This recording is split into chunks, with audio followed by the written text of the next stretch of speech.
I'm sure you've all heard people cry, "I'm just being myself, let people be people," as justification for inertia. These are oft-heard sentiments on the internet and in everyday conversation. This falls under what Rolf Dobelli coined the authenticity trap, which has its roots in narcissism and delayed psychological development. The authenticity trap is no better represented than in this comic, I think. It is the psychological pitfall towards being real against reason, intelligence, and sometimes morality. Questionable behaviors are justified under the pretense of authenticity. Today I'll be talking about how and why we should avoid the authenticity trap. I will delineate its manifestation on the internet, this place we all inhabit, its pathologizing into the social realm, and then relay a potential antidote to the issue given to us by the ancient Greeks. I see the authenticity trap underlying many faux-deep motivational social media posts, perceived as mental health improvement and identity validation. A popular one is the "let's normalize insert thing I can't be bothered changing about myself so the world has to eat its cost." But then we get to the stuff that's downright nihilistic, really poor advice that the vast majority of people do not need,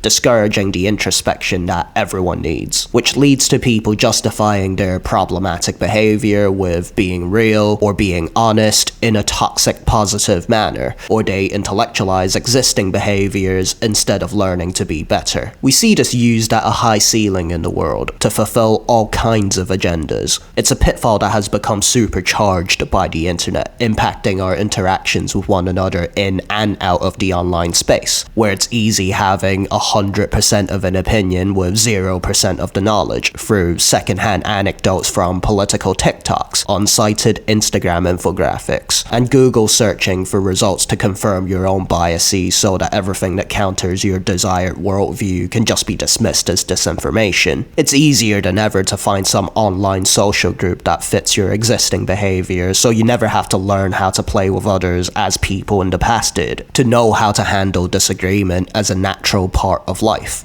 What has happened to America? What has happened to democracy? What has happened to freedom?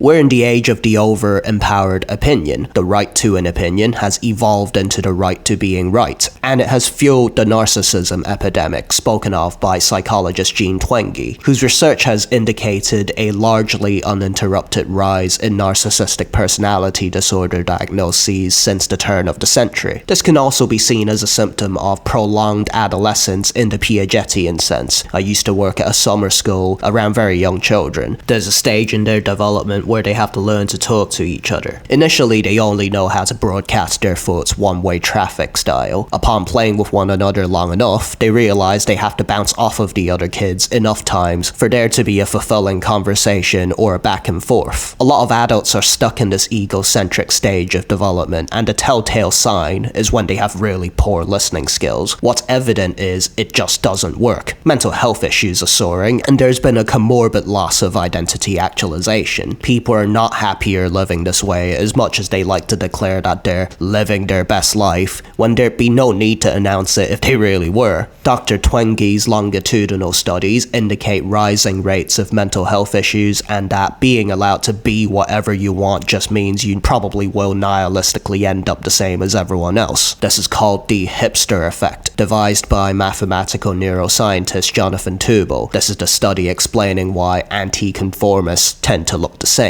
Meanwhile, there's a much talked about loneliness epidemic, and increasing self-reports of closer friendships being on the decline. It's often dressed up as part of the "I'm just living my best life" package, and yet people are surprised that their lives feel empty and that they have mental health issues. We still need to feel love, camaraderie, and belonging, and it can't be socialized out of us over a mere few decades. This rears its head in wanting to be famous and sought after. It's the equivalent of everyone knowing how to eat, but not knowing how to cook anymore. Professor of Information Studies, Leah Levrow, predicted that the social polarization is headed into increasingly dangerous territory before there can be a global response to the issue. It isn't obvious that the people running social media algorithms will ever find a set of rules that we can all agree on, so a sizable portion of the responsibility lies on us as individuals to make the space habitable. This will be difficult because the desire to be yourself and entertain the most immediate whims is a very powerful and inherent mechanism in human behavior. Going so far back as the hunter-gatherer times, we have a biological circuit for consolidating what we have as opposed to dangerously foraging for more. However, all parents must know how to say no to their children, be it the child within or the child without. Our feelings are evidently not always valid. So now that I've explained what the authenticity trap is and what it does to the collective organism, here's an antidote against the problem of fractionating individualism and conflicting subjective experiences through rescuing the idea of civic virtue from the ancient Greeks. We each have two selves, the version of you that is and the version of you that can be. This is effectively the Humean is versus ought issue, and it maps onto various other frameworks by psychologists and philosophers. Socrates is rational versus appetitive, Alan Watts' watcher versus watched, Lacan's imaginary versus symbolic, etc. But is versus ought is effectively what I'm boiling it down to here. The version of you that is shouldn't be seen as you entirely. The first time you do anything you might not have been good at, you would have been faking it to an extent. That was me with my public speaking. I've been asked to do speaking gigs for my art career despite having speaking anxiety. I still have a lot to work on, but doing it repeatedly and forcing myself to talk aloud, stumbling publicly, has helped me feel as confident as ever. That's an example of how we can develop the neural pathways and grow bigger than we were. Eventually it becomes second nature. It is an idea evoked by the German proverb über sich hinauswachsen, that we can grow beyond ourselves, or Carl Jung's concept that the fool is the precursor to the savior. So we can improve the space by each taking ownership of our content, and by extension, our contributions to the public sphere, even if we can't be perfect. Next time you post something, ask yourself, am I falling for the authenticity trap? Am I able to set a better precedent for the future? In other words, let's normalize putting our best foot forth and being the best version of ourselves again.